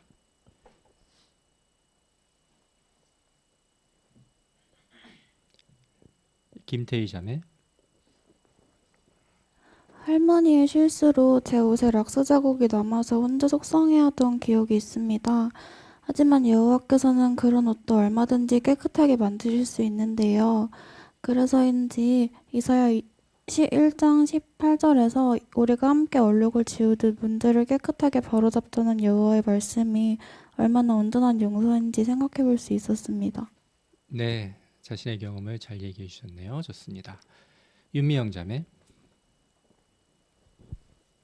네, 진홍색은 결코 바래지 않는 색, 또 혹은 변하지 않는 색이라고 합니다. 흰옷에 이런 얼룩을 없애려고 했을 때 아무리 애를 써도 흔적은 남아있게 됩니다. 하지만 이렇게 진한 죄도 눈이나 양털처럼 하얗게 만들 수 있다는 점을 사파에서 말하고 있습니다. 네, 그렇죠. 좋습니다. 부가적인 질문 하나 드릴게요. 여기 시편 51편 7절을 보시면 히솝이란 단어가 나오는데 여기 히솝의 역할을 봤을 때 예수의 대속 희생 전에 우리가 어떤 상태와 같다고 말할 수 있을까요? 네, 히솝의 역할을 봤을 때 신영욱 자매. 더럽다, 더럽혀졌다라는 그런 상태에 있었습니다. 네, 그렇죠. 특히 과거 이스라엘 시대 때 그 히솝의 역할을 좀 생각해 보시면 어떤 특정한 병에 대해서 우리가 더 생각해 볼 수 있습니다. 네, 이강수 형제.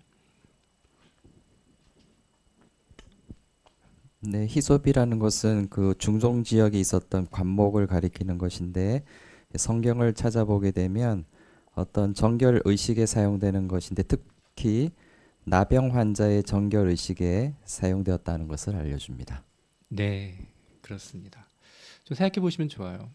당시 나병 걸린 사람들이 이스라엘 이 그룹에서 어떤 취급을 당했었는지 가까이 할 수가 없었었죠. 네, 그것이 의미하는 바가 매우 큽니다. 네, 사파에서도 조금 더 혹시 설명하실 부분이 있을까요? 아까 김태희 자매가 자신의 경험을 잘 얘기해 주었는데.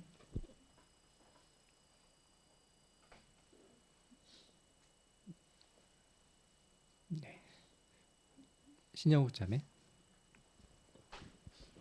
예, 저 붉은색이 어떤 건지 모르지만 흰색의 붉은색은 정말 락스에 넣어서 그 옷을 흰색으로 바꾸기 전까지는 거의 없어지지 않습니다.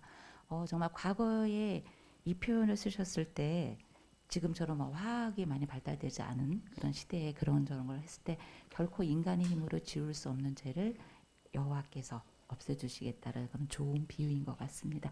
인상에 남는 그림입니다. 네, 그렇죠. 맞습니다. 은효상 형제. 네, 열심히 지어서 저렇게 깨끗해지면 좋겠지만 많은 경우에 저렇게 완벽하게 깨끗해지지 않게 됩니다. 조금이라도 얼룩이 남아 있으면 사실 그 옷을 다시 입고 나가는 것은 부끄럽기 때문에 안 입게 되는 경우가 많이 생기죠.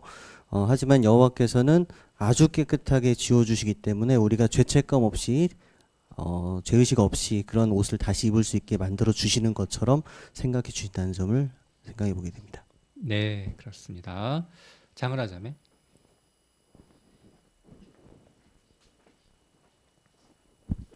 예, 오른쪽 사파의 그 옷을 보면 그 옷이 과연 얼룩이 있었던 옷일까라고 생각될 만큼 깨끗합니다. 아무도 저 옷이 저렇게 진한 붉은빛으로 오염되었던 옷이라고 생각하지 않을 텐데요. 이와 마찬가지로 여호와께서 우리를 용서해 주실 때 얼마나 완벽하게 용서해 주시는지를 다시 한번 보게 됩니다. 네, 그렇습니다. 다음 시판 보시죠. 앞 기사에서 살펴본 것처럼 죄는 빚에 비할 수도 있습니다. 따라서 우리가 여호와께 죄를 지을 때마다 빚이 점점 쌓이는 것과 같다고 할 수 있습니다. 우리가 여호와께 진 빚은 엄청납니다. 하지만 여호와께서는 우리를 용서해 주실 때 우리가 갚아야 할 그 막대한 빚을 면제해 주십니다. 그분은 우리의 죄를 용서하시면 그 죄값을 치를 것을 다시는 요구하지 않으십니다. 여호와께서 우리를 용서하실 때 우리가 느끼는 안도감을 잘 보여주는 정말 아름다운 비유가 아닙니까? 여호와께서는 자신이 얼마나 너그럽게 용서하는지 보여주기 위해 또 어떤 비유를 사용하십니까? 이슬레 자매.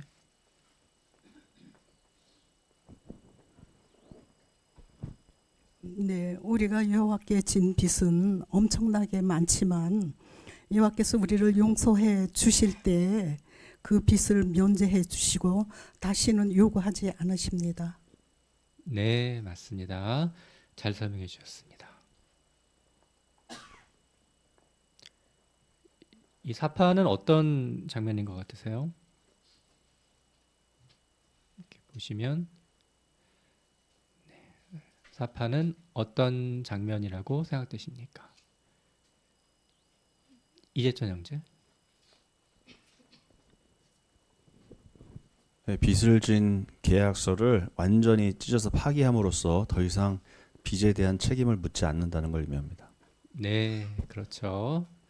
맞습니다. 다음 11항 보시죠. 여호와께서는 죄라는 우리의 빚을 면제해 주실 뿐만 아니라 지워 주십니다. 빚을 면제해 주었다는 표시로 장부에 큰 X자가 쳐진 모습을 상상해 보십시오. 그래도 X자 밑의 숫자는 여전히 똑똑히 보일 것입니다. 하지만 무언가를 지운다는 것은 그와는 다릅니다. 이 비유적 표현을 이해하려면 고대에 사용된 잉크가 탄소와 고무와 물과 그 밖의 재료를 섞은 혼합물로 만들어졌다는 점을 기억해야 합니다. 그 잉크로 쓴 글씨는 젖은 스펀지로 깨끗이 지울 수 있었습니다. 따라서 빛이 적힌 그 글씨를 지우면 흔적도 없이 사라져 눈에 보이지 않았습니다. 기록 자체가 없어진 것입니다. 여호와께서 죄라는 우리의 빚을 면제해 주실 뿐만 아니라 완전히 지워주신다는 사실은 정말 감동적이지 않습니까? 네, 여기 낭독성구 사도행전 3장 19절. 네, 여기를 어느 분께서 낭독해 주시겠습니까? 앞에 장하유 자매.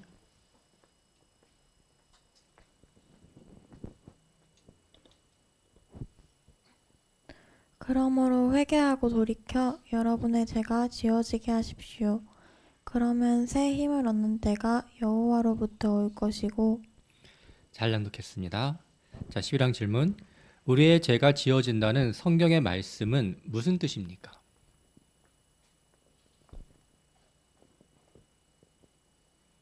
네, 성경의 말씀은 무슨 뜻입니까?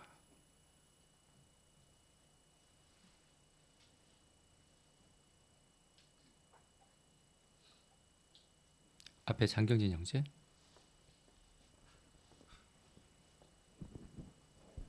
네, 고대에 사용된 잉크가 탄소와 고무와 물과 그 밖의 재료를 섞은 혼합물이었기 때문에 젖은 스펀지로 하면 완전히 흔적도 사라져서 다 지워졌다고 합니다. 여호와께서 우리의 죄를 완전히 지워버린다는 것의 비유적인 의미입니다. 네, 그렇죠. 맞습니다. 네, 여기 강희원 형제. 네, 사파에서는 그 기록을 지우는 그 장면이 나오고 있는데요. 이번 기념식 아침 숭배에 나왔던 내용대로 우리가 하루 10번 죄를 짓는 것을 생각해 봤습니다. 그 가정하에 여호와께서 우리의 죄에 대한 기록을 성경 구절 한 구절 정도 남기는 양으로 매번 기록하신다면 우리는 10년이 채 안 돼서 성경 한 권을 채울 만큼의 빚의 기록을 갖게 됩니다.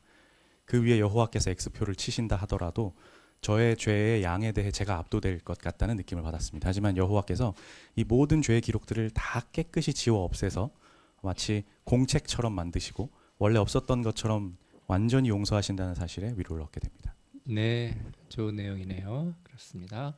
이서연 자매. 우리가 은행에서 돈을 빌렸다가 제때 갚지 못하게 되면 나중에 스스로 빚을 다 갚게 된다고 하더라도 연체가 되었던 기록이 오래 남아서 다시 돈을 빌리거나 카드를 발급받을 때 불이익을 겪게 됩니다. 그와는 대조적으로 여호와께서는 우리의 죄의 빚을 아예 면제해 주실 뿐만 아니라 완전히 지워 없애주시고 또 그런 과거의 죄의 여부를 담아두지 않으신다는 사실이 감동을 주었습니다. 네, 좋은 예를 잘 말씀하셨네요. 박소정 자매.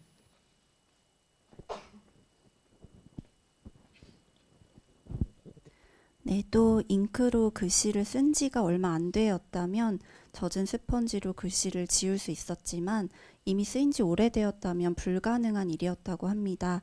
여호와께서는 조건부로 우리를 용서하지 않으시는데요. 우리의 죄가 얼마 안 된 것이든 잉크가 이미 다 말라버렸을 정도로 오래되었든 상관없이 없었던 것처럼 깨끗하게 지워주신다는 점이 큰 위로가 됩니다. 네, 생각해 볼 만한 좋은 점이네요. 윤미경 자매. 여호와의 친구가 되세요 동영상에 보면 준이가 저지른 잘못과 진아가 저지른 잘못을 칠판에 숫자로 비교를 했었는데요. 준이가 너무 많은 잘못을 저질러서 미안하다고 사과했을 때 진아가 괜찮아 용서해 줄게 라고 하면서 칠판을 싹 지워버렸습니다. 여호와께서는 얼마나 되는 죄를 얼만큼 저질렀는지를 기록해 두거나 두고두고 그 일을 떠올리게 하지 않도록 그걸 완전히 지워주심으로 완전한 용서를 해주십니다. 네, 좋은 일입니다. 윤미영 자매.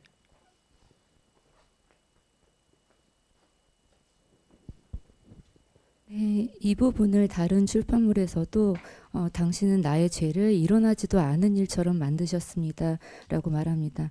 바로 여호와의 용서는 기록 자체가 없어지게 하는 것입니다. 좋습니다. 12항입니다. 여호와께서는 그와 비슷한 또 다른 비유를 사용해 그분이 우리의 죄를 어떻게 지워주시는지 알려주십니다. 그분은 이렇게 말씀하십니다. 내가 너희 범법 행위를 구름으로 너희 죄를 짙은 구름으로 가려주겠다. 여호와께서 용서해 주시면 우리의 범법 행위가 마치 짙은 구름으로 가린 것처럼 시야에서 완전히 사라집니다. 12항. 짙은 구름에 관한 비유에서 무엇을 알 수 있습니까? 오유연 자매. 죄송해요. 미안해요, 오자매. 줌에서 박명자 자매.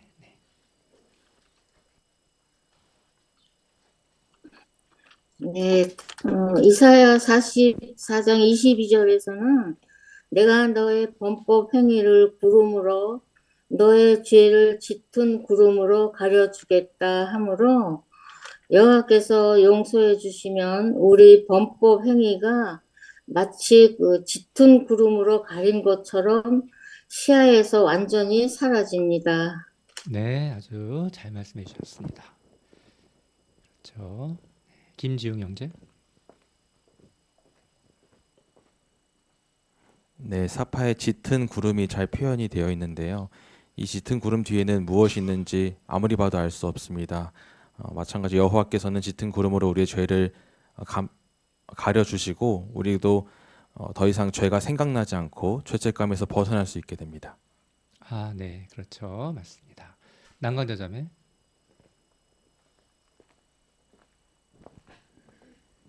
네, 제가 여행을 갔습니다. 10년 전에 장가계로. 그 절경을 구경하려고 올라갔는데 구름이 가득 껴가지고요. 아무것도 볼 수 없었습니다. 그래서 이렇게 짙은 구름은 아무것도 볼 수 없게 만든다. 그것을 실제로 느끼고 왔습니다. 네, 너무 아쉽네요. 자, 다음 13항 보시죠. 이러한 비유들은 우리에게 어떤 의미가 있습니까? 여호와께서 우리의 죄를 용서해 주셨다면 평생 그 죄의 얼룩을 안고 살아야 한다고 생각해서는 안 됩니다. 예수 그리스도께서 흘리신 피를 통해 우리는 빚을 완전히 면제받았습니다. 심지어 그 빚의 기록을 더는 찾아볼 수 없게 됩니다. 우리가 회개할 때 여호와께서 베푸시는 참된 용서가 바로 이런 것입니다. 13항. 여호와께서 우리의 죄를 용서해 주실 때 우리는 어떤 느낌이 듭니까?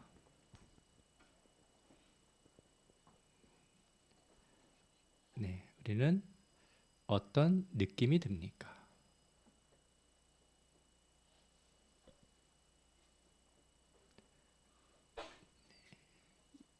이능미 자매. 네, 이러한 비유들에서 여호와께서 우리의 죄를 용서해 주셨다면 평생 그 죄의 얼룩을 안고 살아야 한다고 생각해서는 안 됩니다. 예수 그리스도께서 흘리신 피를 통해서 우리는 빚을 완전히 면제받게 되었고 또 우리의 빚의 기록을 더는 찾아볼 수 없게 됩니다. 네, 맞습니다. 그렇죠. 자, 이제 여호와께서는 좋은 관계를 회복시켜 주십니다라는 소제목하에 14강 보시겠습니다. 여호와께서 참된 용서를 베푸시기 때문에 우리는 그분과 좋은 관계를 누릴 수 있습니다. 그 덕분에 죄책감에 짓눌리지 않을 수 있습니다. 여호와께서 속으로 분한 마음을 품고 우리에게 벌을 주려고 하지는 않으실까 두려워할 필요가 없습니다. 그런 일은 절대 일어나지 않습니다. 용서해 주겠다는 여호와의 말씀을 우리는 왜 믿을 수 있습니까? 예언자 예레미야는 여호와의 말씀을 다음과 같이 기록했습니다. 내가 그들의 잘못을 용서하고 그들의 죄를 더 이상 기억하지 않을 것이다. 사도 바울은 이 말을 인용해서 다음과 같이 기록했습니다. 나는 그들의 죄를 더 이상 기억하지 않을 것이다. 이 말씀은 무슨 뜻입니까? 14강 질문. 여호와께서 우리를 용서해 주실 것임을 왜 믿을 수 있습니까?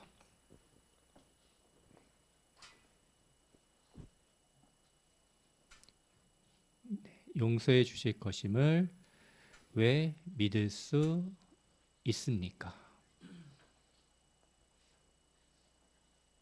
김희선 자매. 네, 우리의 잘못을 용서하고 그 죄를 더 이상 기억하지 않으실 것이라고 기록하셨기 때문입니다.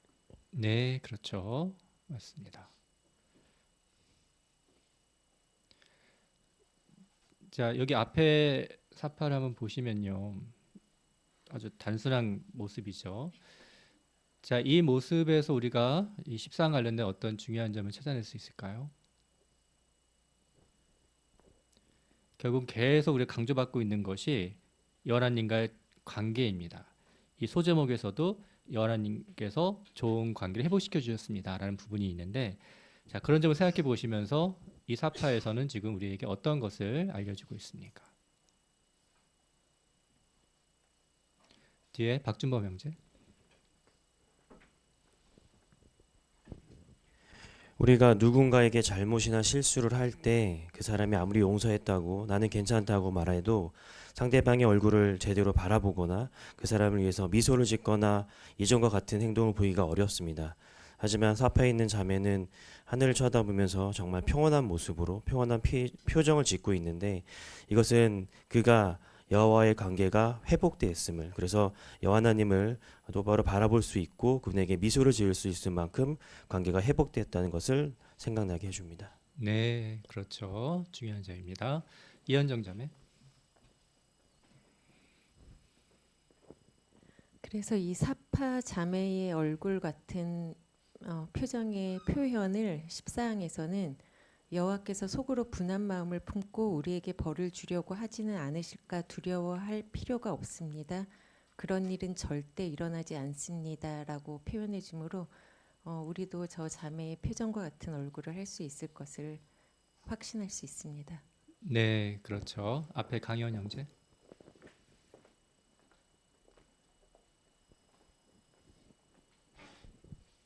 여호와의 용서에 대해 감사하게 되는 이유 중 한 가지는 여호와께서 우리가 잘못한 것을 지워실 때 우리가 했던 좋은 일들에 대한 기록도 함께 지워져서 우리가 처음부터 새로 시작해야 되는 것이 아니라는 점입니다. 성구에서 알려주듯이 여호와께서는 죄만을 선택적으로 골라서 지우시게 됩니다. 그렇게 되면 여호와 앞에 우리가 쌓았던 좋은 기록들은 여전히 남아있고 죄는 없어집니다. 사파의 자매가 나타내는 표정에서 알 수 있듯이, 그래서 우리는 여호와와의 관계를 새로 시작하는 것이 아니라 좋은 관계가 있는 상태를 다시 회복시켜 주신다는 이 용서의 특징이 감사하게 됩니다. 네, 생각해 볼 만한 좋은 점입니다. 15항 보시죠. 성경에서 기억한다라는 표현은 무언가를 떠올리거나 그에 대해 생각한다는 것만을 의미하지 않습니다. 이 표현에는 행동을 취한다는 의미도 들어있을 수 있습니다. 예수 곁에서 형주에 달려있던 범죄자는 그분께 이렇게 말했습니다. 예수여, 주의 왕국에 들어가실 때에 저를 기억해 주십시오. 그는 단지 자신에 대해 생각해 달라는 뜻으로 그 말을 한 것이 아닙니다. 예수께서 하신 대답에는 그분이 행동을 취해 그 범죄자를 부활시키실 것이라는 의미가 담겨 있었습니다. 따라서 여호와께서 우리의 죄를 더 이상 기억하지 않겠다고 하신 것은 우리의 죄값을 묻는 행동을 취하지 않으시겠다는 뜻입니다. 그분이 이미 용서하신 죄에 대해 앞으로 언젠가 처벌하시는 일은 없을 것입니다. 15항 여호와께서 우리의 죄를 더 이상 기억하지 않으시겠다는 것은 무슨 뜻입니까? 김준영 형제. 네, 성경에서 기억한다라는 표현은 생각을 넘어 행동을 취한다는 의미도 들어있는데요. 여호와께서 우리의 죄를 더 이상 기억하지 않겠다고 하신 것은 우리의 죄를 묻는 행동을 더 이상 취하지 않으시겠다는 뜻입니다. 네, 잘 말했습니다. 그렇죠. 그러면 다음 16항 보시겠습니다. 성경에 나오는 또 다른 비유는 우리가 참된 용서를 받을 때 누리는 해방감을 잘 묘사합니다. 우리는 죄 많은 본성과 경향 때문에 죄의 종이라고 할 수 있습니다. 하지만 여호와께서 용서해 주신 덕분에 우리는 죄에서 자유롭게 된 종과 같다고 할 수 있습니다. 그렇습니다. 여호와의 용서는 우리가 노예살이에서 해방된 것과 같은 큰 기쁨을 누리게 해줍니다. 16항 성경에서는 참된 용서를 받을 때 누리는 해방감을 어떻게 묘사합니까?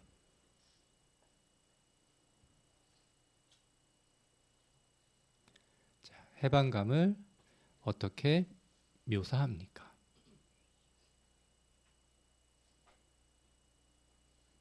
은효상 형제.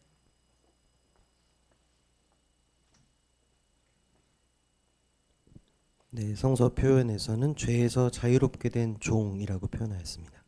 정확합니다. 그렇죠. 김민우 형제.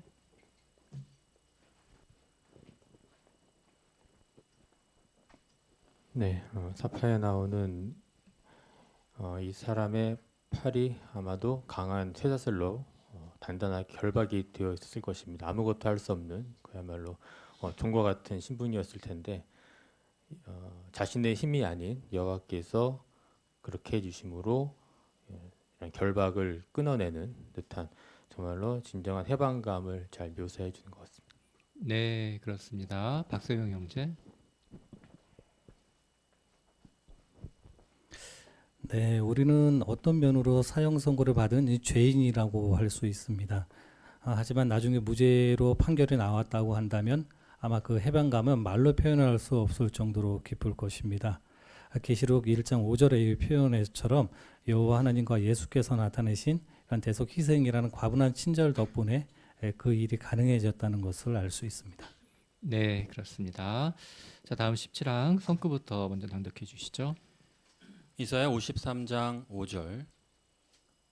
그러나 그가 찔린 것은 우리의 범법 때문이고 그가 짓밟힌 것은 우리의 잘못 때문입니다. 우리의 평화를 위해 그가 벌을 받았고 그의 상처 덕분에 우리가 나았습니다. 이제 살펴볼 마지막 비유는 우리를 치사적인 질병에 걸린 사람에 비합니다. 여호와께서 자신의 아들을 통해 마련하신 대속 희생 덕분에 우리는 비유적으로 병에서 낫게 되었습니다.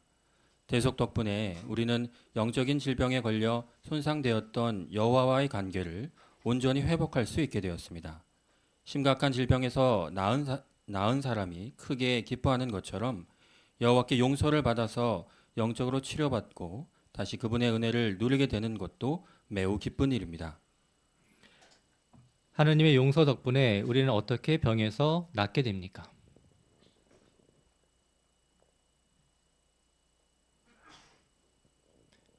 우리는 어떻게 병에서 낫게 됩니까? 가운데 박소정 자매.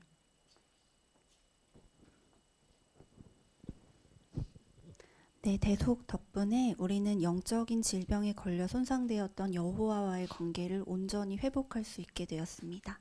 네, 그렇죠. 맞습니다. 그 낭독 성구에서도 네, 중요한 요점을 찾으실 수 있고요. 또 다른 내용도 자유롭게 발표하실 수 있습니다.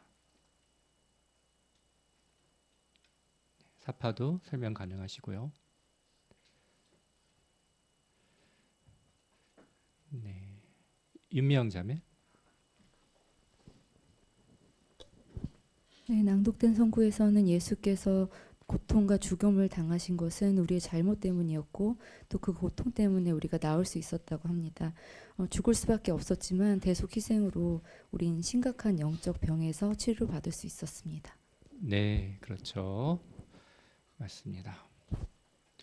흥미있는 점이요. 거기 벌이라는 그런 단어가요. 뭐 재앙이라는 표현도 사용될 수 있는데 나병과 관련돼서도 역시 사용될 수 있다고 합니다.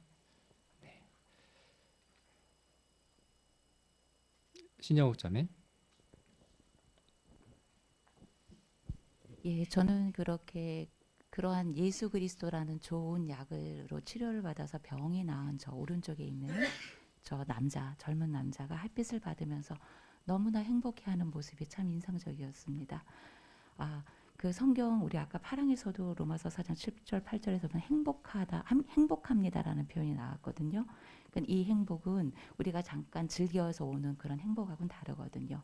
그건 여호와의 축복과 관련된 행복입니다. 그거는 어떠한 어려움이나 고통 속에서도 유지될 수 있는 행복이거든요. 그런데 그 행복을 저 젊은 사람이 누리고 있는 것 같습니다. 여호와로부터 오는 햇빛을 받으며. 네, 사파 설명을 잘 해주셨습니다. 자, 그럼 다음 18항 보시죠. 여호와의 용서를 묘사하는 성경의 비유들을 살펴보면서 우리는 무엇을 배웠습니까? 여호와께서는 온전히 그리고 영구적으로 우리를 용서해 주십니다. 그 덕분에 우리는 하늘에 계신 아버지와 좋은 관계를 누릴 수 있습니다. 또한 우리는 참된 용서가 하나님의 선물이라는 점을 기억합니다. 여호와의 용서는 죄 많은 인류에 대한 그분의 사랑과 과분한 친절의 표현입니다.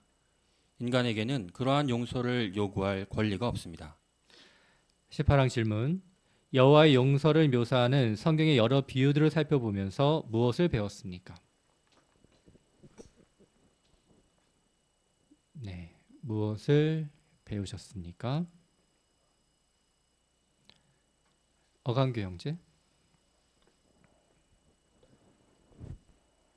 네, 여호와께서 하시는 용서는 온전하면서 영구적인 용서를 가져다 주며 그로 인해 여호와와 좋은 관계를 누릴 수 있게 됩니다. 네, 좋은 대답입니다. 심재용 형제. 네, 우리가 용서를 해달라고 요청한 것이 아니라 여호와께서 먼저 우리를 사랑하셨기 때문에 우리를 용서해 주시는 것이고 과분한 친절의 표현이다 이렇게 말할 수 있겠습니다. 네, 그렇죠. 좋습니다. 이강수 형제.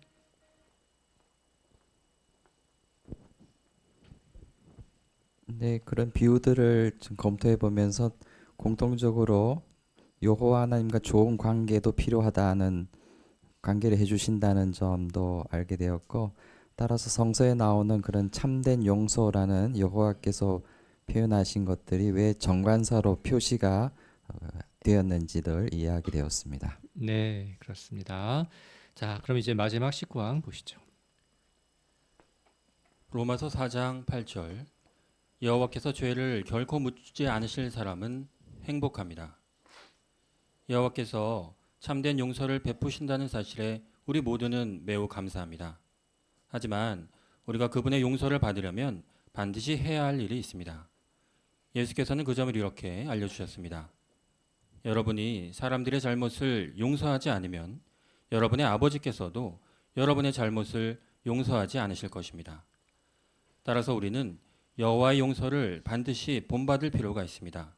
어떻게 그렇게 할 수 있습니까? 다음 기사에서 그 점을 살펴볼 것입니다.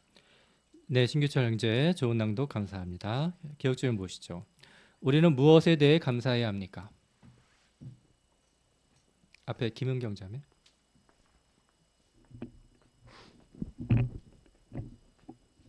네, 오늘 우리는 하나님께서 베푸시는 참된 용서에 대해서 배웠습니다. 이렇게 완전히 기억하지 않고 묻어두시고 처벌하지 않으시는 그분의 용서에 대해서 감사합니다. 네, 그렇죠. 맞습니다. 다음, 네, 최현정 자매.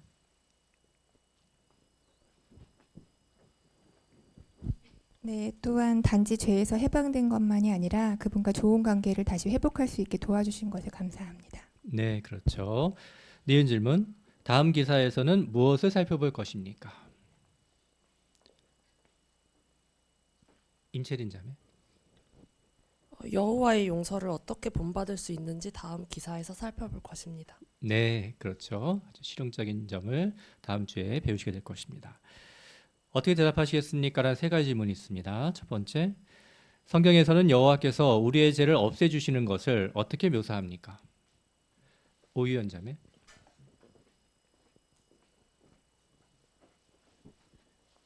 네, 여호와께서는 시편 38편 4절에서 알려주듯이 죄라는 무거운 짐을 들어서 또는 옮겨서 치워주시듯이 용서해 주시겠다고 약속하셨고 시편 103편 12절에서처럼 해 뜨는 곳이 해 지는 곳에서 가장 멀리 떨어져 있듯이 우리가 상상할 수 있는 가장 먼 곳에 가능한 한 멀리 우리의 죄를 치워주겠다고 약속하십니다.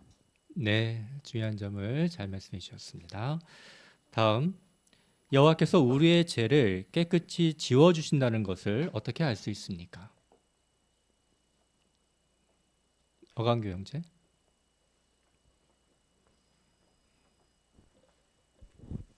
네, 심홍색을 양털같이 하얗게 해주시고 빛을 없애주시고 그 빛을 아예 지워서 보이지 않게 하시고 구름에 가린 것처럼 보이지 않게 되는 그런 표현들을 통해서 알 수 있습니다. 네, 그렇죠. 맞습니다. 세 번째, 여호와께서 베푸시는 참된 용서는 당신에게 어떤 영향을 줍니까? 신규철 형제. 용서에 관한 몇 가지 비유만 있어도 충분할 것 같은데 정말 오늘 살펴본 것처럼 많은 비유들이 성경에 담겨 있는 것 같습니다. 이 사람마다 어떤 성향이나 관점 또 죄를 짓게 된 상황이 다 다르기 때문에 여러 비유 가운데서도 자신의 마음에 꼭 맞는 것이 있을 것 같은데요. 이 손님이 마음에 드는 물건을 찾을 때까지 여기저기서 가져다가 물건을 보여주는 그런 점원처럼 여호와께서 스스로를 그렇게 낮추시고 또 그분이 베푸시는 용서에 대한 어떤 다양한 비유들을 이처럼 성경에 기록되게 하셔서 여호와께서 얼마나 우리가 회개하길 원하시고 또 용서하기를 바라시는지 잘 보여주는 것 같습니다. 네, 그렇죠. 맞습니다. 윤미경 자매.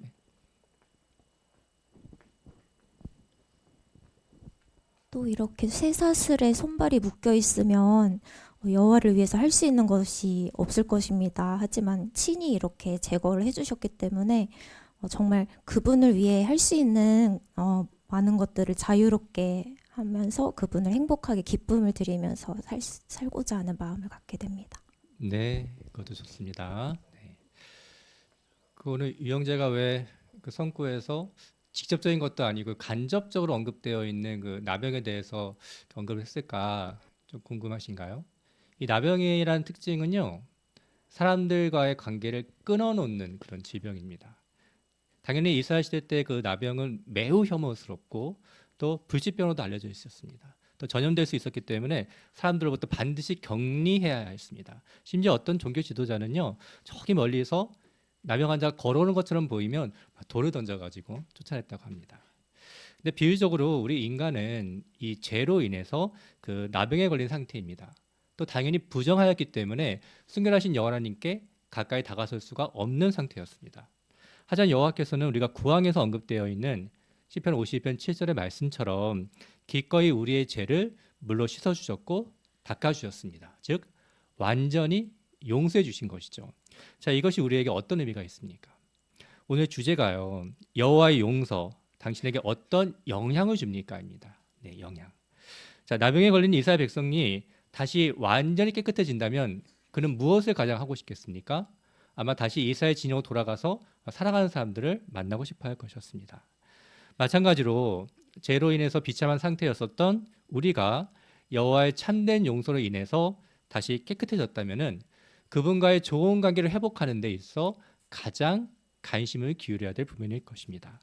저번 주에 이어서 이번 주도 결국 이 참된 용서의 목적은 여호와 하나님과 화해하는 것이라는 것을 우리는 반드시 기억해야 될 것입니다. 오늘 해설에 참여해 주신 모든 분들께 감사드립니다. 그러면 가능하신 분들은 함께 일어나셔서요, 노래 46번 여호와여 감사합니다를 부르시고 오늘 훌륭한 연설을 해주신 강희원 형제의 기도로서 오늘 집회를 마치겠습니다. 네.